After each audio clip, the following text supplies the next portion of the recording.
हर दिव्य कथा की शुरुआत एक कठिन तपस्या से होती है और यह कहानी भी शुरू होती है देवी माता पार्वती की उस घोर तपस्या से जिसमें उन्होंने वर्षों तक केवल एक ही लक्ष्य रखा, स्वयं भगवान शिव को पति के रूप में प्राप्त करना। कड़कती धूप, कठोर तप और अटूट संकल्प। आखिरकार उनकी भक्ति से प्रसन्न होकर भोले भंडारी ने उन्हें अपनी अर्धांगिनी के रूप में स्वीकार किया। लेकिन बेटा, यहीं से शुरू होती है एक और अद्भुत कथा जो जुड़ी है कि एक शक्तिशाली शेर से जो आगे चलकर बना देवी शक्ति का वाहन। आखिर कैसे, आइए जानते हैं ताद्दू। शेर का मां दुर्गा का वाहन बनने की कहानी तब शुरू होती है जब देवी पार्वती घोर तपस्या करके भगवान शिव को पति के रूप में पाने की कोशिश कर रही थी। सालों तक तप करने के बाद माता पार्वती को भोले भंडारी अपनी पत्नी के रूप में अपना लेते हैं। तपस्या की वजह से तुम्हारा रंग काला पड़ गया है काली। काली?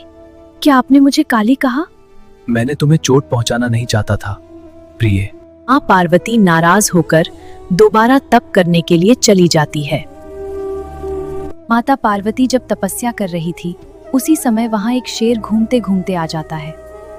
माता को खाने की इच्छा रखने वाला शेर माता का तप पूर्ण होने की प्रतीक्षा करता है। समय बीतता जाता है और शेर इंतजार ही करता है। सालों बीत जाते हैं शेर को देवी का इंतजार करते करते। जब भी वह देवी को खाने की इच्छा लेकर उनके पास जाता तो उनके तप की तेज की वजह से वह पीछे हट जाता। कई बार कोशिशों के बावजूद भी शेर माता के नजदीक नहीं जा पाता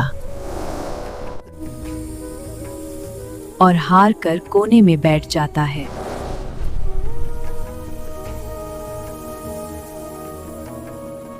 पार्वती, तुम्हारी भक्ति से मैं अति प्रसन्न हूँ।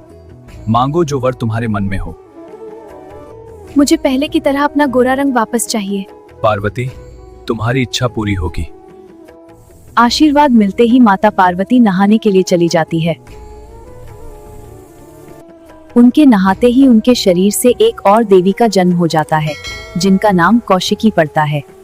नहाते समय उनके शरीर से काला रंग निकल जाता है और माता पार्वती का रंग पहले की तरह साफ हो जाता है। इसी वजह से माता पार्वती का नाम माँ गौरी भी रखा जाता है। नहाने के कुछ देर बाद जब माता पार्वती बाहर आती है तो उनकी नजर शेर पर पड़ती है जो माता को खाने की प्रतीक्षा में भूखा ही एक कोने में बैठा था।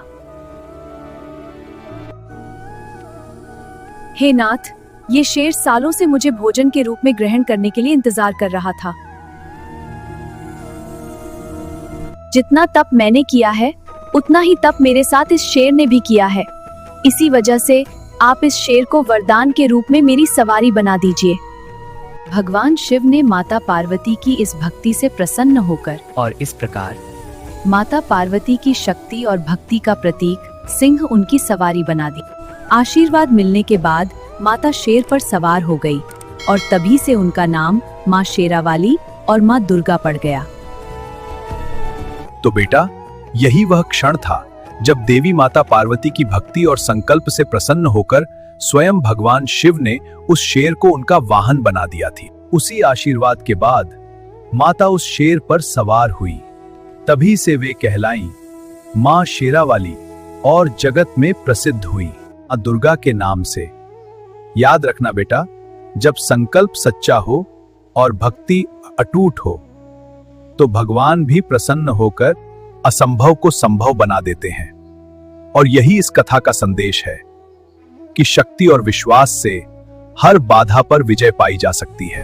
अगर आपको यह दिव्य कथा पसंद आई हो तो वीडियो को लाइक करें, शेयर करें और ऐसे ही अद्भुत पौराणिक रहस्यों के लिए चैनल को जरूर सब्सक्राइब करें।